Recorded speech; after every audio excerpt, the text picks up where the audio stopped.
فرزند زہرا یہ حالات برے ہیں۔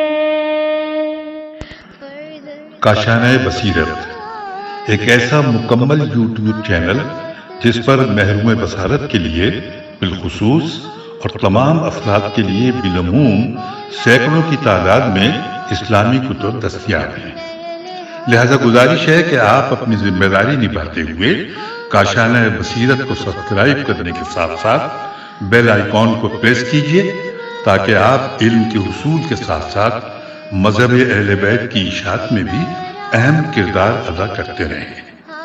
کاشانۂ بصیرت، کاشانۂ بصیرت، کاشانۂ بصیرت۔ فرزند زہرا یہ حالات برے ہیں۔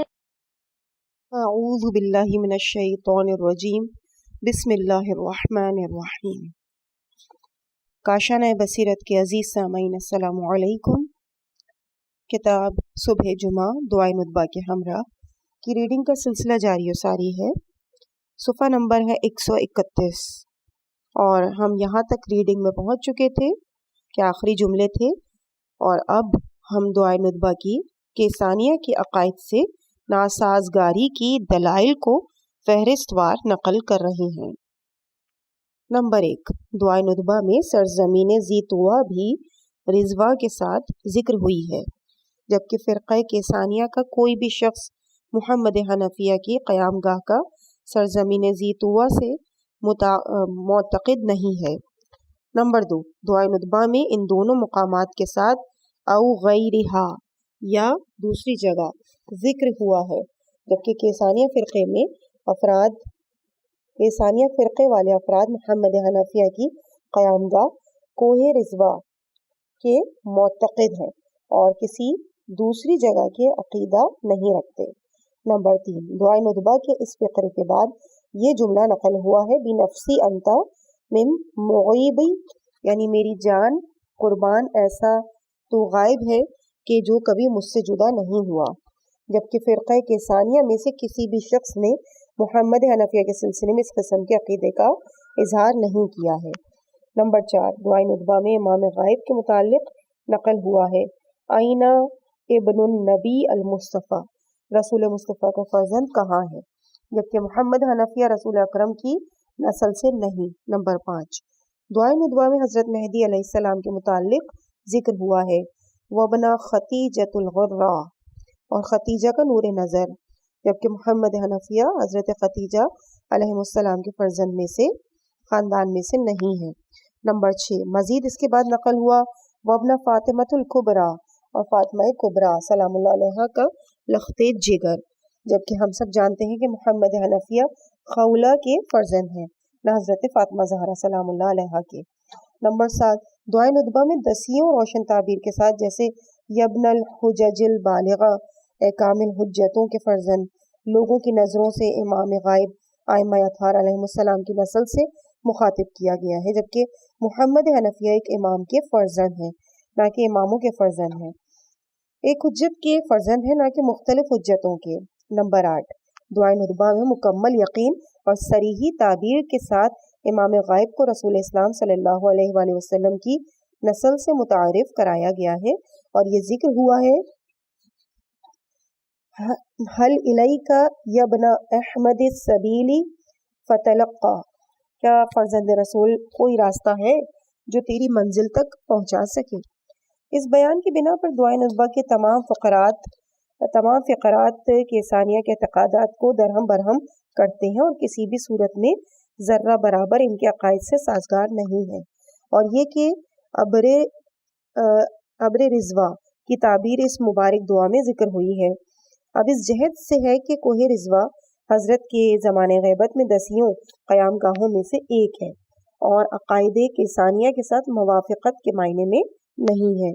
دوسری تعبیر میں دعائے ندبہ کیسانیہ عقائد سے نشاطہ نہیں پاتی، جبکہ عقائد کیسانیہ کو مہدویت یعنی حضرت مہدی علیہ السلام کے متعلقہ مسائل پر محمد حنفیہ کے سلسلے میں بے جا تطبیق دیا ہے۔ لہٰذا ہم یہ دیکھتے ہیں کہ کیسانیہ کے تمام عقائد شیعہ عقائد سے ناقص طور پر نسخہ